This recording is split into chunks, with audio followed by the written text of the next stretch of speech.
Do you guys remember when Jake Tapper and Alex Thompson came on their book? And they talked about in that book, they wrote about in that book and talked about in the show, how this guy, Anthony Bernal, was a total bully and really at the center of the cover-up of Joe Biden's mental infirmity. He was Jill Biden's chief enforcer, her jackal. It sounds like everybody in the Biden White House loathed this guy, per this book. He was not well liked, and he was drunk on his own power. That's my own take reading the book. So he got subpoenaed since he clearly was in on the whole Biden mental infirmity cover-up. He might have been one of the chief architects of it. And he just pled the fifth too. He showed up this morning to Comer's committee, and reading here off of the Representative James Comer post on X that was just put out, and just invoked the Fifth Amendment during his congressional deposition. This is a quote here from Comer. This week, new reporting confirms President Biden's aides took unauthorized executive actions during his presidency amid his cognitive decline. He's referring to the autopen article from the New York Times that we discussed yesterday. It's no surprise that Anthony Bernal is pleading the Fifth Amendment to shield himself from criminal liability. During his deposition today, Mr. Bernal pleaded the Fifth when asked if any unelected official or family members executed the duties of the president and if Joe Biden ever instructed him to lie about his health. This is a historic scandal, and Americans demand transparency and accountability. We will continue to pursue the truth on their behalf and examine options to get the answers we need. Wow. Joining me now to discuss it is National Review's Rich Lowry. Go ahead and subscribe, become an NR Plus member today. Rich, here we are again. First, the doctor. Now, one of the chief enforcers within the Biden administration, Jill Biden. Again, he's her jackal. That's what all the reporting suggests.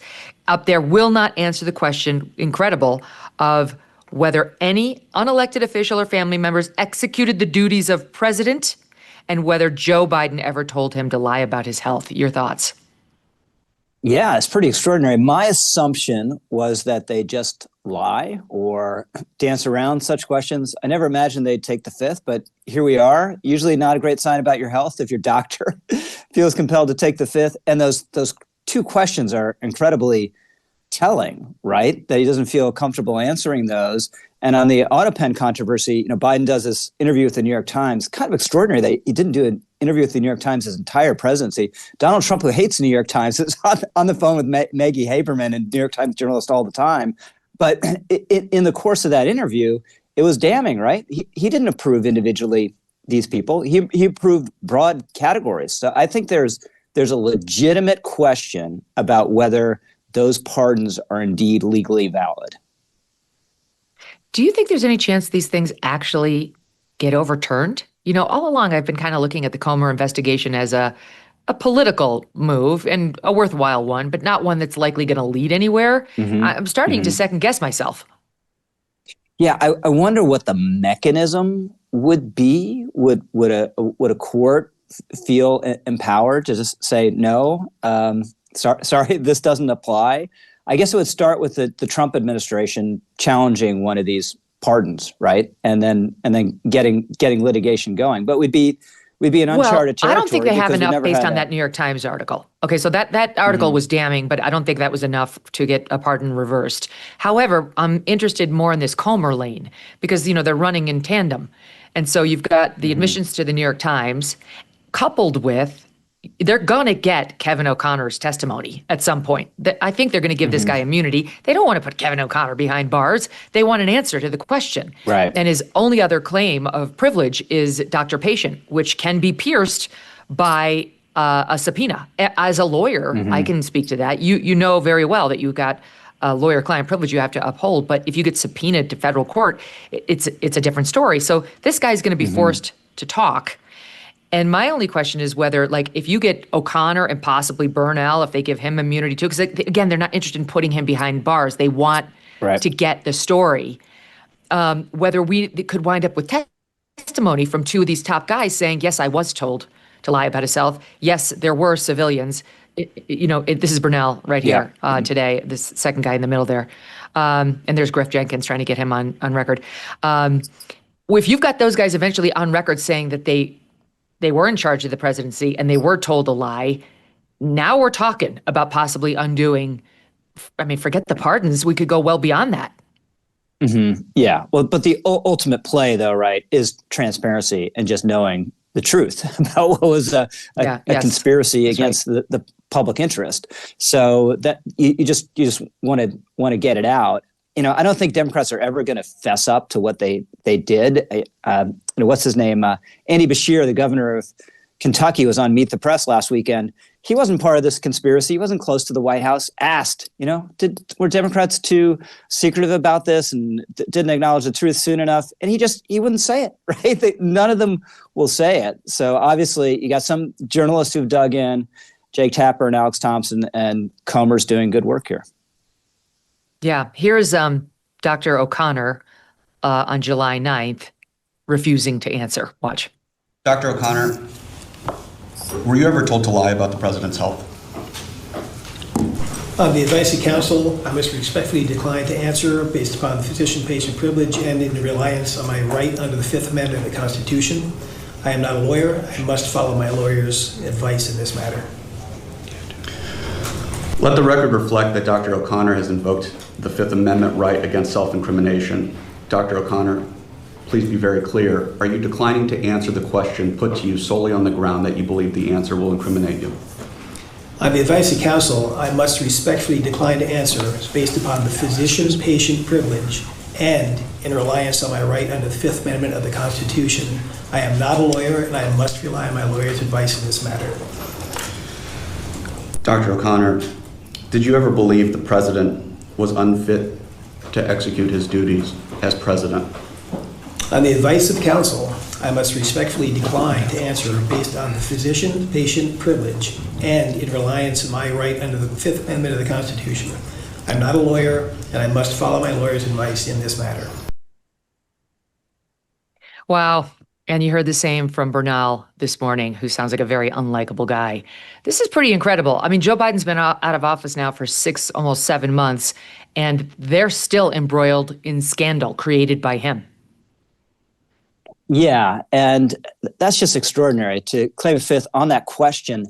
I had a very dim view of how they were handling Biden and thought they were lying all along. But I never would have considered a possibility that someone would have directly told his doctor to lie. And that at least opens up the possibility there. You would think, you do it all in body language and you're picking someone who's loyal, and who's going to be on the team and knows the score. So nothing explicit has to be said, kind of mafia rules. But that non-answer, that invocation of the fifth, raises a possibility that he was actually told affirmatively to cover it up. That's exactly right. Because truly, the discussions that must have happened behind closed doors with both O'Connor and Bernal would have gone between the lawyer and the client.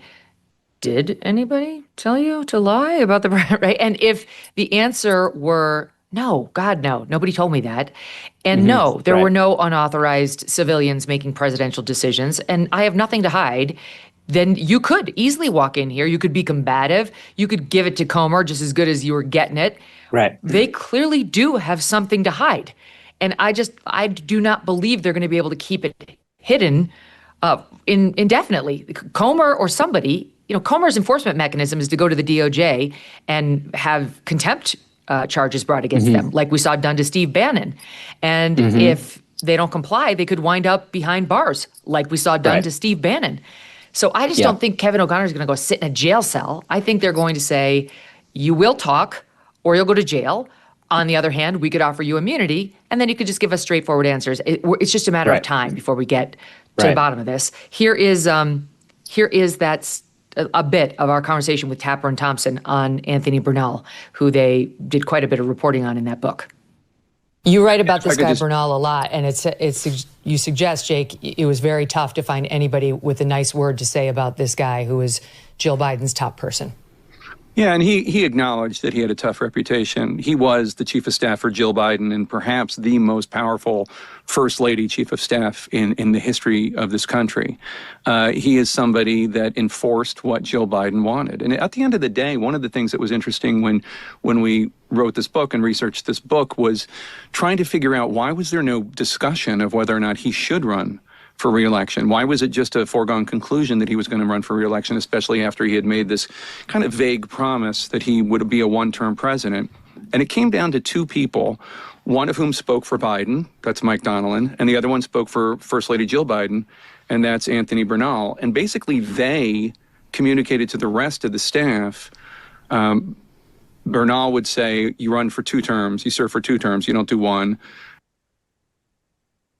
I mean, he was calling the shots inside that White House, and it really looks like it's possible Joe Biden found out that he was running for a second term after Anthony Bernal and Jill Biden decided he was going to.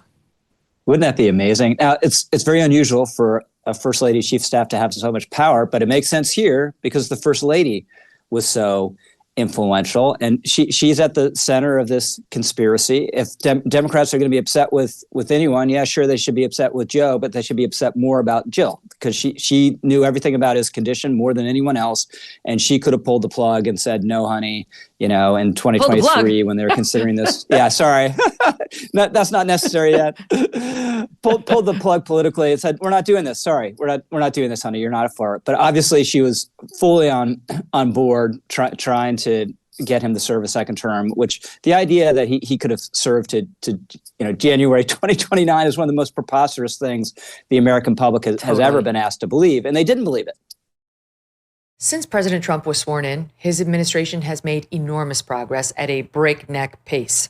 But don't forget, while they're moving mountains for the good of the nation, you've got your own personal savings to worry about. And one of the best ways to look after your savings is through diversification, particularly with gold, like from Birch Gold Group. In the past 12 months, the value of gold has increased by 40%. OMG. Central banks continue to bolster demand for gold by buying in record quantities. Global instability and tension is high, and Birch Gold makes owning physical gold extremely easy. Easily convert an existing IRA or 401k into a tax-sheltered IRA in physical gold, or buy some to store in your home safe. Just text MK to the number 989898 and Birch Gold will send you a free info kit on gold. There's no obligation, just useful information. With an A+ rating from the Better Business Bureau and tens of thousands of happy customers, take control of your savings today. Text MK to the number 989898.